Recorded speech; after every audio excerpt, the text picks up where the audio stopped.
Les journées d'études des magistrats maliens ont débuté ce matin à la salle de conférence de la permanence nationale sous la présidence du camarade secrétaire général de l'Union soudanaise RDA, Modibo Keïta.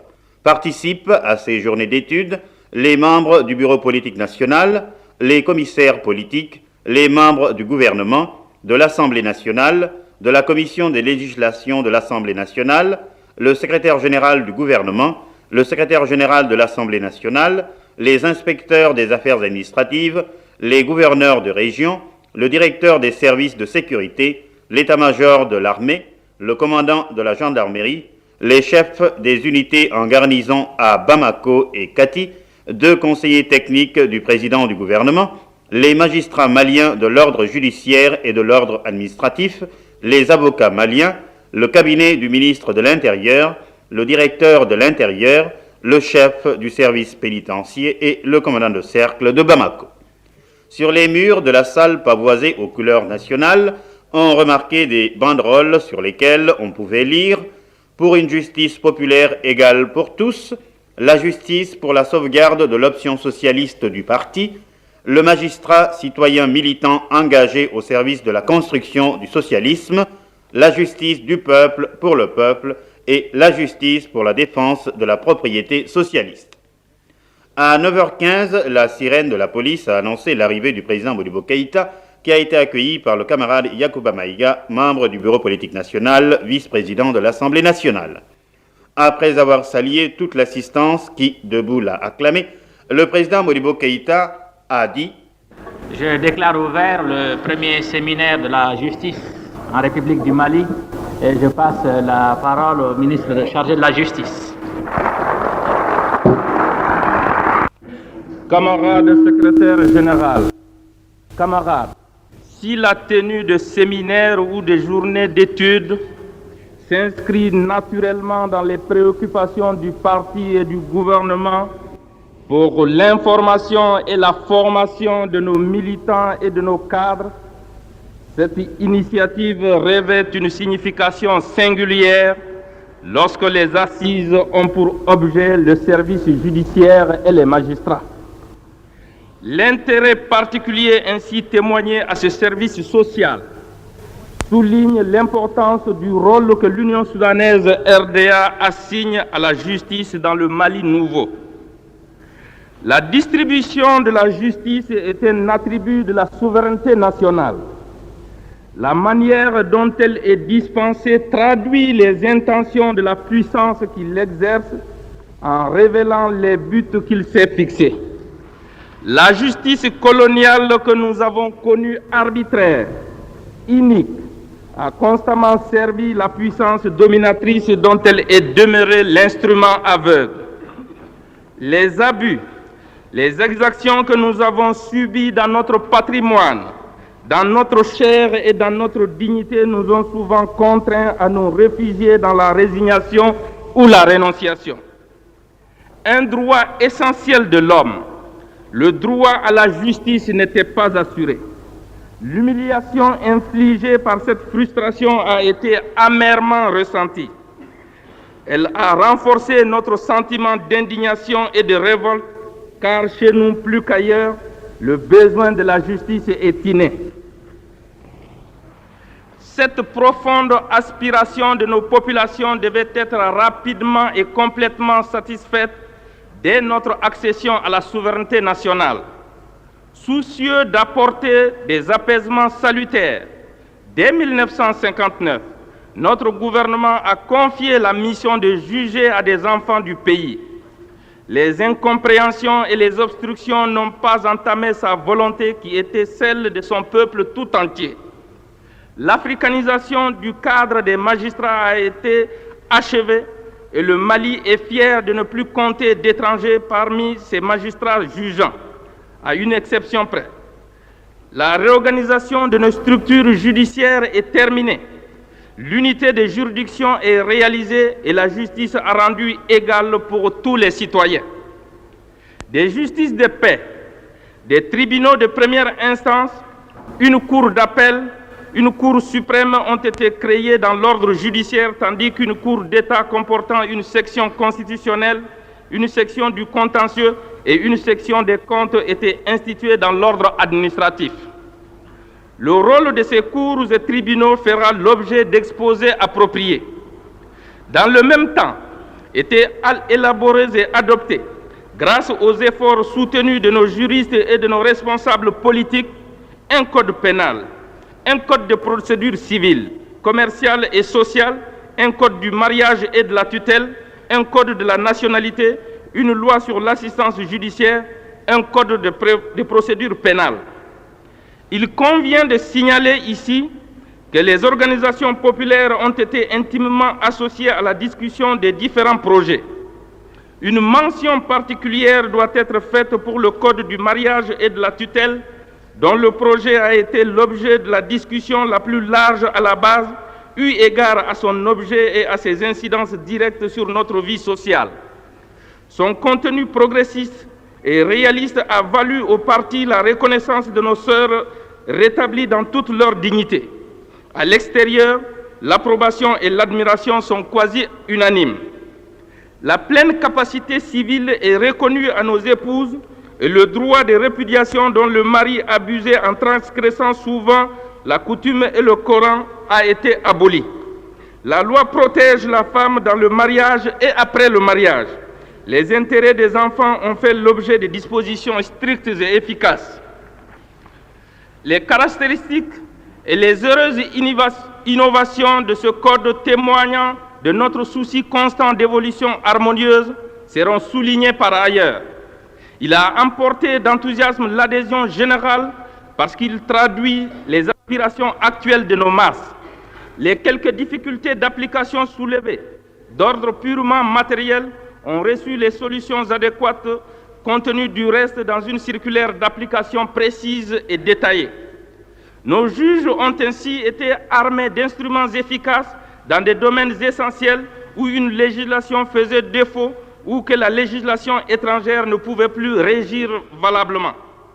Dans les domaines non encore couverts par notre législation, l'interprétation et l'application des dispositions provisoirement maintenues en vigueur requièrent toute l'attention et la sagacité de nos magistrats. L'unification de notre droit civil, heureusement amorcée par notre code du mariage et de la tutelle, fait actuellement l'objet d'études attentives. Signalons que l'islam avait déjà réalisé une certaine unification et que l'application généralisée de certaines coutumes avait créé de véritables règles de droit. Le domaine envisagé est vaste et divers. Tous les concours sont précieux. Nous puiserons à pleine main dans notre patrimoine national. Nos réformes et nos créations encore incomplètes sans doute sont marquées du coin de l'originalité malienne. Ainsi, nos juges de métier sont assistés d'assesseurs. Disons tout de suite que le maintien de l'assessorat auprès de nos juridictions procède de notre volonté d'associer nos populations à la distribution de la justice, de donner à nos tribunaux une assise populaire. Contrairement à l'assesseur du régime colonial choisi le plus souvent pour sa docilité et son dévouement à la cause française que pour sa compétence ou sa probité, et qui n'avait que voix consultative, nos assesseurs sont de véritables juges dans certaines matières. Choisis avec le concours obligatoire du parti pour leur dévouement, leur désintéressement, leur engagement et leur probité morale et intellectuelle, ils poursuivent auprès de notre justice l'œuvre de construction nationale et de rénovation que nous nous sommes assignés. Conseillers et juges dans le prétoire, ils seront pour les militants des sages dont l'avis impartial fera autorité. Ce caractère populaire de notre appareil judiciaire est encore renforcé par le très large pouvoir de conciliation donné aux chefs de circonscriptions administratives et aux conseils de village. L'exercice démocratique de ce pouvoir reflète notre confiance dans le bon sens populaire. Les litiges et les conflits mineurs trouveront facilement une solution amiable. Des bases d'entente pourront se dégager pour les contestations plus aiguës. La collaboration harmonieuse et fraternelle de nos institutions politiques, administratives et judiciaires dont l'action se complète s'impose dans un domaine où l'homme est en cause. Nous avons évoqué le caractère populaire de notre appareil judiciaire auquel concourent des assesseurs et que les organisations politiques et administratives soutiennent. Il est ainsi évident que la mission de juger confiée par la nation au corps spécial des magistrats n'exclut ni le contrôle ni l'intervention directe du peuple qui, dans des circonstances exceptionnelles, peut être amené à exercer lui-même la souveraineté qu'il a déléguée. L'institution de tribunaux d'exception ne peut constituer la règle. Leur création se justifie par la gravité de la situation et la nécessité impérieuse et juste et urgente du redressement. Il en fut ainsi lors du complot contre-révolutionnaire du 20 juillet dernier. Pour juger les actes antipatriotiques et châtier la trahison criminelle, le peuple, par ses organes les plus qualifiés, Bureau politique national, Assemblée nationale, le gouvernement et les autres organisations démocratiques et populaires, a institué souverainement une commission spéciale d'instruction et un tribunal populaire instamment exigé par l'ensemble des couches populaires. L'extrême gravité des faits et l'indignation nationale qu'ils ont soulevée commandaient que justice soit rendue rapidement. Malgré ce souci légitime de sévérité et de célérité, nous sommes fiers de dire, à l'honneur de la commission d'instruction et du tribunal populaire, que les inculpés n'ont souffert ni sévices ni pression et qu'ils ont été entendus dans leurs explications et dans leurs moyens de défense avec la plus grande correction. Nous invoquons un témoignage irrécusable, en plus des aveux publics à la barre du tribunal de Fili Dabo Sissoko et de ses co-accusés, la lettre adressée au chef de l'État par les 3 condamnés à mort au lendemain de la mesure de grâce. Monsieur le Président, nous avons été informés lundi 8 octobre par Monsieur le régisseur de la décision que vous avez prise en commuant notre peine de mort en détention perpétuelle. À cette occasion, nous vous prions, vous les membres du gouvernement et les responsables du parti, d'accepter l'expression profonde et sincère de notre éternelle gratitude. Au moment où, dans d'autres pays et parfois même à côté de nous, des révolutions se font dans le sang et le déchirement entre frères, au Mali, vous vous êtes constamment efforcés de trouver la solution juste et humaine des difficultés inhérentes à la vie d'une jeune nation. Nous en portons le témoignage. Le verdict populaire du 1er octobre 1962 a porté la marque de la profonde sagesse populaire. Il n'est pas besoin de rappeler que le mandant, quand surtout celui-ci est le peuple souverain, conserve le droit de révoquer tout ou partie du mandat qu'il a conféré. C'est ce droit intangible que le peuple malien a pleinement exercé. Le Mali, membre de la communauté internationale, est respectueux de la Charte des Nations Unies dont il est l'un des plus ardents défenseurs. Les obligations qu'il a librement contractées sont scrupuleusement observées et le principe général de la primauté du droit international sur le droit national ne souffre pas d'exception. Concorde nationale, paix internationale, unité africaine s'inscrivant parmi les objectifs principaux de l'Union soudanaise RDA marquent de leur note notre législation. Notre code de la nationalité en témoigne éloquemment. Les ressortissants des États africains bénéficient des plus larges facilités pour acquérir la nationalité malienne. Nous ferons remarquer que la non-adoption de cette nationalité ne compromet nullement leurs intérêts et ne les expose à aucune restriction. C'est notre vocation à l'unité qui rend notre législation comme notre réglementation exempte de dispositions discriminatoires à l'égard de tous nos frères africains. Nonobstant les mesures particulières dont nos nationaux sont parfois victimes dans certains États. Ainsi, les instruments légaux les plus adéquats ont été rapidement mis à la disposition de notre justice. Cette législation très jeune doit être nécessairement amendée et complétée. Ce travail de réforme, d'adaptation et de perfectionnement sera poursuivi avec la vigueur et le souci d'efficience qui ont présidé à l'élaboration des lois déjà édictées. Pour conserver à nos textes leur dynamisme et leur pleine signification, nous devons assurer au service judiciaire les meilleures conditions de fonctionnement.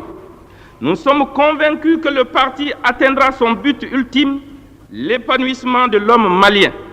Nous savons que tous les efforts et sacrifices nécessaires seront consentis d'avance par le peuple et le gouvernement. Nous savons que la libération économique, première ambition de notre plan quinquennal, conditionne le succès de notre programme social. La priorité accordée au secteur productif est donc fondée. Mais nous nous devons de signaler la situation particulière du service judiciaire. Nous avons dit que l'unité de juridiction a établi l'égalité effective des citoyens devant la justice. Cette réforme a entraîné la suppression des tribunaux dits de droit local. Si l'accroissement considérable du volume des affaires devant nos tribunaux en est la conséquence inéluctable, il convient de signaler que notre service judiciaire ne dispose pas toujours de locaux suffisants et appropriés. Le fonctionnement normal de nos tribunaux s'est vite ressenti de la prise en charge de toutes les affaires pendantes devant les anciens tribunaux coutumiers et de l'afflux de toutes les instances qu'ils étaient désormais seuls compétents à connaître. Des lenteurs inévitables dues à l'insuffisance du personnel subalterne s'en sont suivies. Pour pallier ces inconvénients, le gouvernement vient de procéder à la création de 3 tribunaux de première instance et de 9 justices de paix. Ces dernières ont été installées dans des locaux prêtés par l'autorité administrative. Nous apprécions les efforts louables des responsables administratifs dont nous sommes certains. Le concours éclairé ne fera pas défaut à notre service judiciaire en pleine extension, mais notre réforme n'atteindra son but qu'autant que la justice se rapprochera des justiciables. Cet impératif a fait maintenir dans notre premier plan le programme de création de nouvelles juridictions au chef-lieu de cercle. Dans cette première étape, nos magistrats s'attendent encore à des difficultés que leur foi et leur profonde conviction les aideront à surmonter. Assurés qu'aucun concours ne leur sera refusé, ils tireront le meilleur parti des possibilités qui leur seront offertes. L'inconfort relatif et momentané des locaux et logements n'émoussera ni leur ardeur ni leur enthousiasme, car ils sont certains que notre régime socialiste naissant bâtira des palais plus spacieux et des logements plus attrayants au cours de nos prochains plans. Les statuts particuliers en cours d'élaboration pour l'application du statut général de la fonction publique garantiront à tous les fonctionnaires le déroulement d'une carrière normale. Les magistrats, confiants en notre option socialiste et en l'esprit d'équité de notre peuple, sont optimistes quant à la situation qui leur sera réservée. Dans cette attente, comme tous les bâtisseurs du Mali nouveau, ils auront la satisfaction du devoir accompli dans la perspective exaltante de la construction du socialisme. Le rétablissement intégral de notre dignité d'homme libre, notre promotion économique, culturelle et sociale mérite tous les sacrifices. Issu du peuple et au service de la révolution malienne, le magistrat révolutionnaire se comportera avec loyauté et dignité. Son indépendance s'inscrira dans le cadre de la révolution qu'il sert corps et âme. Militant de notre glorieux parti, il vit pour la réalisation des objectifs définis par le peuple. La justice est au service de l'ordre social qu'il a institué. Cet ordre social est établi par le régime délibérément choisi par le peuple. La mission du magistrat est la préservation et la sauvegarde de cet ordre garanti par les institutions politiques, administratives et économiques du régime. Donc l'orientation et le programme du parti qui emporte son adhésion doivent demeurer le miroir de sa conscience, tant il est vrai que ce sont les réalités sociales qui constituent le fondement de la conscience de l'homme qui, à son tour, agit sciemment sur le milieu social pour le transformer. Demeurer un digne et loyal magistrat implique pour lui de vivre au contact permanent du peuple dont il doit connaître et comprendre les aspirations qui sont les siennes. Il sera donc un bon militant, c'est-à-dire un citoyen modèle, travailleur, consciencieux et honnête.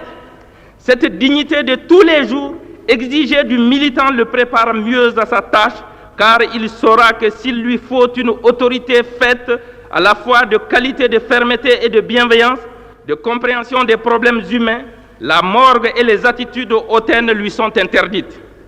S'il se comportait autrement, il trahirait sa mission. Bien entendu, citoyen libre et engagé, il fondera sa conviction intime sur la base de ses principes et dira le droit en toute indépendance, car il se maintiendra constamment en harmonie avec l'orientation et le programme pour mériter la confiance du parti, donc du peuple souverain. C'est ainsi qu'il remplira utilement et pleinement sa mission sociale. Il ne peut également oublier que tous nos organismes concourant au même but, il ne peut y avoir de cloison étanche entre responsables politiques, administratifs et judiciaires parce qu'ils sont tous militants engagés. La règle d'or est la confiance mutuelle, la collaboration sincère et fraternelle au service exclusif du peuple. Cette collaboration devient encore plus vitale au sein de notre tribunal entre siège et parquet. Si l'un et l'autre ont leur rôle particulier, ils servent tous la cause de la justice. Dans l'accomplissement de leur commune mission, il ne saurait y avoir d'antagonisme. Le tribunal sera une équipe à l'image du peuple qui est un et au nom duquel justice est rendue. Définir clairement notre option et nos objectifs pour les mieux comprendre et leur demeurer fidèles est la règle intangible adoptée par le parti. Par son organisation, sa sévère austérité, sa procédure savante et compliquée et le langage archaïque dans lequel ces sentences étaient formulées, la justice coloniale nous était apparue comme un ordre séparé et fermé, accessible aux seuls initiés. Nos législateurs, partisans de la clarté et de la simplicité, ont dépouillé notre langage juridique et notre procédure de certaines formules désuètes et du formalisme étroit, cause de lenteurs injustifiées et inutiles. Les journées qui s'ouvrent auront l'avantage de nous familiariser avec la maison de la justice, la maison que nous bâtissons de nos mains. L'association du peuple à toute la vie de l'État impose qu'il soit donné à tous de connaître notre justice comme il en est de toutes nos institutions. Je souhaite que les différents rapporteurs, nos frères, nos camarades magistrats atteignent le but que nous nous sommes fixés, expliquer simplement et clairement le caractère et le fonctionnement de notre organisation judiciaire, souligner les caractéristiques originales de notre droit et susciter l'intérêt et la confiance qui créeront cette communion, gage de notre succès. Je suis persuadé que des débats fraternels et fructueux vont s'instaurer. Ils seront animés par le souci de chacun d'apporter sa part à la construction de notre nation. Les insuffisances et les imperfections relevées aideront à améliorer l'organisation et le fonctionnement de notre jeune service judiciaire en pleine extension.